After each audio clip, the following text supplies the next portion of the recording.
प्रत्येकाला? कपडे नाही बाई, एक जण बनीनवर आला, का शर्टच नाही, असं मी नाही पाहिलं अजून. एक जण एकच दिवस उपवास करून येतोय. कळंबरकर आपले प्रत्येक दिवस उपवास करतात, खायला मिळत नाही म्हणून नाही. असं नाही झालेलं आहे की सोमवार का करता, आज उपवास आहे, असं नाही. डॉक्टर आंबेडकराला मिळत नव्हतं म्हणून उपाशी राहत होते, असं आज नाही चित्र. काय कमी पडलं? ईश्वराने कोणतं तुम्हाला कमी दिलंय सांगा. आणि मग एखाद्या वेळेस आपला संसार एखादा उद्ध्वस्त जर केला, का रडत बसावं? असेल कर्मभोग किंवा असेल तुम्ही आत्ताचे चुकांचे भोग, का रडावं? प्रत्येकाची व्यवस्था ईश्वराने केली. जगात एकही माणूस एक वेळची प्राण्याची असो की याची व्यवस्था ईश्वराने बिलकुल केली, भिकाऱ्यांची देखील केली.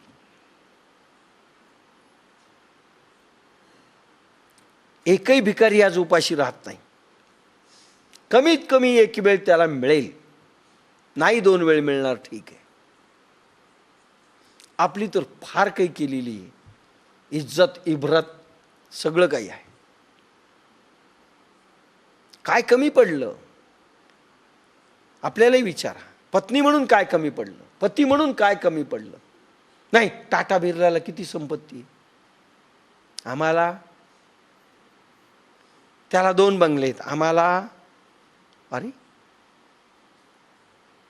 असं नाही. फक्त पहा काय कमी पडलं. तो अनुचिता चित्तने दिशी, सीतेला काय कमी पडलं होतं, पण काही मिळालं नाही. मी नेहमी म्हणत असतो, तुम्हा आम्हाला सीतेचा प्रसंग आला असताना आणि द्रौपदीचा, हा नवरा एका क्षणात सोडला असता. 14 वर्ष वनवासात जायला जर सांगितलं, आताच्या बाया जातील का पती बरोबर? 14 वर्षानंतर आलेली ही सीता घरी काय मिळालं हो तिला, सांगा मला, काय मिळालं? 1-2 वर्षही नाही मिळाले की लगेच नेऊन सोडलं. वनामध्ये काय असतं? पुन्हा वन. लगेच कसं तरी लवांकुश युद्ध झालं, रामाशी झालं, आणून घेतलं की लगेच म्हणली कशाहून आता ही पवित्र राहिली म्हणून तिला अग्निदिव्य करावं लागलं. गेलं. काय मिळालं तिला? तुम्हाला इतकं प्रचंड मिळालंय, किंमत नाहीये, किंमत नाही तुम्हाला. म्हणजे मी सगळ्याला सांगायलो, जे कॅसेट ऐकतील त्याला, काय मिळालं? त्यांना काहीही मिळालं नाही. राजवैभव असून ते भोगू शकलेले नाहीत, आणि आम्ही तर सगळं भोगतोय. ईश्वराने इथपर्यंत आणून तुम्हाला भिडवलं, काय कमी पडलं? अर्जुनाला जो प्रश्न विचारलाय तो भगवान ज्ञानेशांनी समोर विचारला, आणि आपल्या परंपरेतून आपण विचारतोय, कारण ज्ञानेश्वरी आपल्यासाठी. तू अनुचिता चित्तने दिशी, तू अयोग्य गोष्टीकडे लक्ष देत नाहीस, धीर कधी सोडत नाहीस. अरे अर्जुना, तुझी ख्याती अशी आहे, मी तुझ्यासाठी तुझ्या बरोबर का राहिलो? तू पात्र आहेस कारण तू अयोग्य गोष्टीकडे लक्ष देत नाहीस, आणि धैर्य कधीच सोडत नाहीस कुठल्याही क्षणी. आज काय झालं तुला? तुझे नाव ऐकूनच अपयशाने दाही दिशा ओलांडून जाव्या. अरे अर्जुन, असं तुझं नाव आहे की दाही दिशा देखील तुला भीती उत्पन्न व्हावी दाही दिशांना, एक आरोळी ठोकल्याबरोबर. असं तुझी क्षमता असताना तुला झालं काय? म्हणजे इनडायरेक्टली भगवान म्हणतात, हे सर्व मी तुला दिलं. आपल्यालाही भगवंत तेच म्हणतायत, तुला मी काय कमी केलं? जो अर्जुनाला भगवंतांनी प्रश्न टाकलाय, तो प्रश्न आजही भगवंतांनी आपल्याला टाकलाय. अर्जुनाला म्हणतो 10 दिशांना धैर्य, म्हणजे तुझं नाव ऐकलं की कापाव्यात अशी तुझी ख्याती स्थिती. अजून धैर्य, धुरंधर असं चांगलं धैर्यवान, आणि अयोग्य गोष्टीकडे कधी लक्ष न देणारा, तिन्ही गोष्टी मी तुला दिल्या. इनडायरेक्टली म्हणताय, तेच आपल्यालाही दिलेल्या आहेत. तरी आम्ही म्हणतो आम्हाला वेळ नाही भगवंताच्या राज्यामध्ये, आम्हाला भगवंतासाठी वेळ नाही म्हणणं याच्या इतका आत्मघात नाही. भगवंत प्रश्न विचारतायत, आज समोर नाही, पण ज्ञानेश्वरी समोर आहे, ती तुम्हाला प्रश्न विचारते.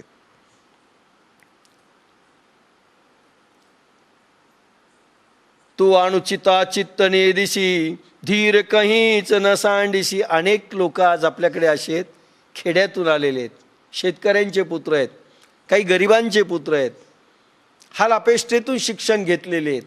आज भगवंतानी तुम्हाला हे सामर्थ्य दिलं आहे, इथपर्यंत आणून उभं केलं आहे, शहरात आणून उभं केलं आहे, कमी केलं आहे. पण आज कोणाला त्याचं काही वाटत नाही. तू शूरवृत्तीचा ठावो, तुझे नाव ऐकून अपेक्षाने 10 दिशा ओलांडून जाव्या. अरे तुझं नाव जरी घेतलं तर 10 दिशा ओलांडून जाव्यात असं तुझं सामर्थ्य आहे. तू शूरवृत्तीचा ठावो.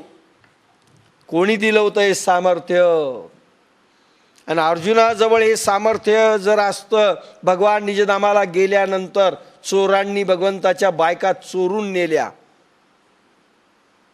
त्यावेळेस तेच गांडीव धनुष्य होतं, तेच बाण होते, तेच मंत्र सामर्थ्य होतं, तोच हा योद्धा होता, पण हरू शकला नाही.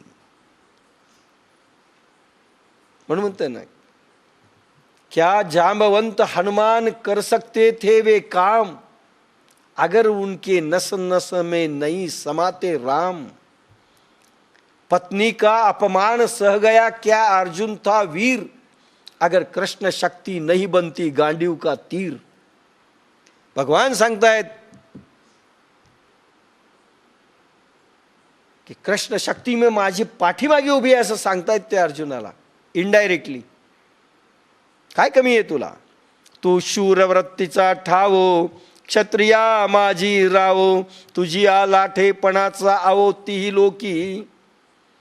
आपल्याला एक थोडं बहुत ऐश्वर्य भगवंतानी दिलंय. तू शूरवृत्तीचा ठिकाण आहेस, क्षत्रियांचा राजा आहेस. गुरुनी हे सांगितलं पाहिजे. जसं भगवंत सांगतायत तसं जे मार्गदर्शक असतात त्यांनी पण कर्तव्य कठोरतेने सांगायला पाहिजे. पण असं नाही सांगायला पाहिजे मला जमत नाही तुम्ही करा ना, असं नाही. बोट ज्यावेळेस असं असतं ना, तर 3-4 बोटं आपल्याकडे असतात, आपल्या अंगावर येतात. बोलणाऱ्या मार्गदर्शकाला देखील ते पूर्ण धडे अंगीकारले पाहिजे. हे जर भावनांच्या विकारी असतील, हे काम क्रोध लहरींच्या विकारामध्ये असतील, यांचे शब्द टिकणार नाहीत. पण मार्गदर्शक कोणी नाही होऊ शकणार.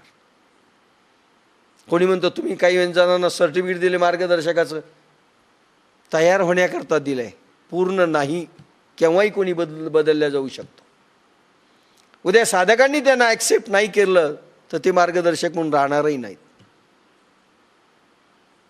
भावना विकारांच्या लहरी त्यांच्या संपल्या पाहिजेत स्वतःच्या. कृष्ण बनणं अवघड आहे, अर्जुन बनणं सोपं आहे. फार अवघड आहे. गुरु बनणं फार अवघड आहे, शिष्य बनणं सोपं आहे. फारच अवघड आहे. तू शूरवृत्तीचे ठिकाण आहेस, क्षत्रियांचा राजा आहेस, तुझ्या पराक्रमाचा डंका त्रैलोक्यात गाजत आहे. अरे अर्जुना, तू शूरवृत्ती आहे, क्षत्रियांचा राजा आहेस आणि त्रैलोक्यात तुझ्या नावाचा डंका वाजवतोयस. इंद्राला देखील मदत करण्याकरता अर्जुन गेलेला होता आणि आता गर्भगळीच झाला. तू संग्रामी हर जिंकिला.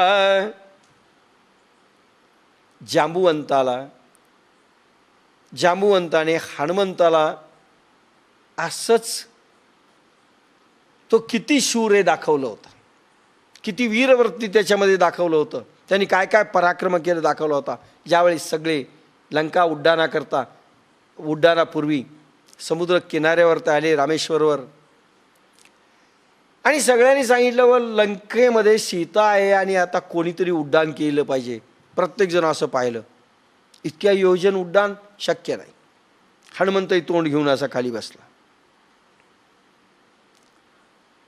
त्यावेळेस जांबुवंताने सांगितलं मी म्हातारा झालो रे, मी उडालो असतो, पण आता माझ्यात तेवढं बळ नाही राहिलं.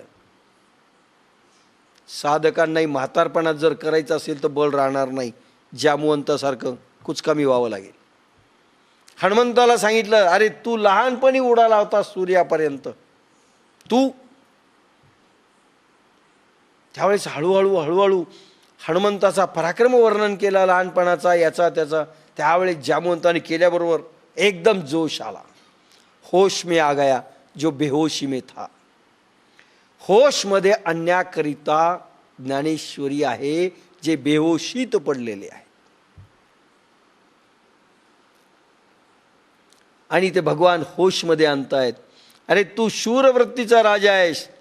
त्यावेळेस जसा हनुमंत उडाला तसं भगवान इथे त्याला त्याचा पराक्रम दाखवतात. पोरांनाही असा पराक्रम दाखवला पाहिजे.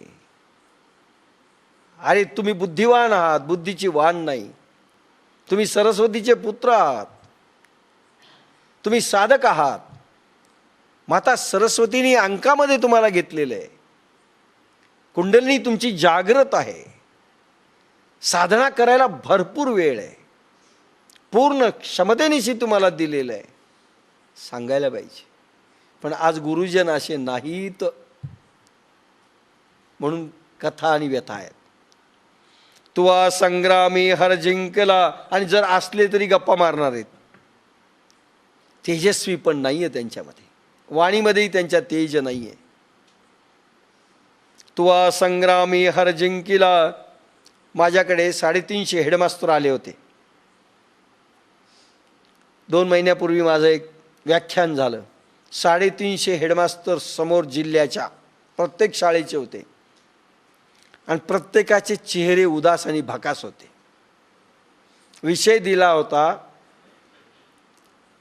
तणावरहित व्यवस्थापन, मानसिक तणावरहित व्यवस्थापन कसं करावं. 1.5 तास दिला होता मला. मी 1.5 तास बोललो. आता मानसिक तणावात हेडमास्टरच असेल तर पोरं कसे जातील वर. त्यांनाच गरज वाटायली. कोणाला डायबिटीस, कोणाला मधुमेह, कोणाला अस्थमा, कोणी चालताना रोबो टाईप चालायलेत. आता हे काय दिवे लावणार त्या पोरांशी आणि त्या शिक्षकांशी. कृष्ण जर असा रोबो असता तर अर्जुन म्हणलं असतं जा जा घरी. आजचे आपले सगळे असेच आहेत, रोबो. वडील रोबो, आई रोबो, शिक्षक रोबो,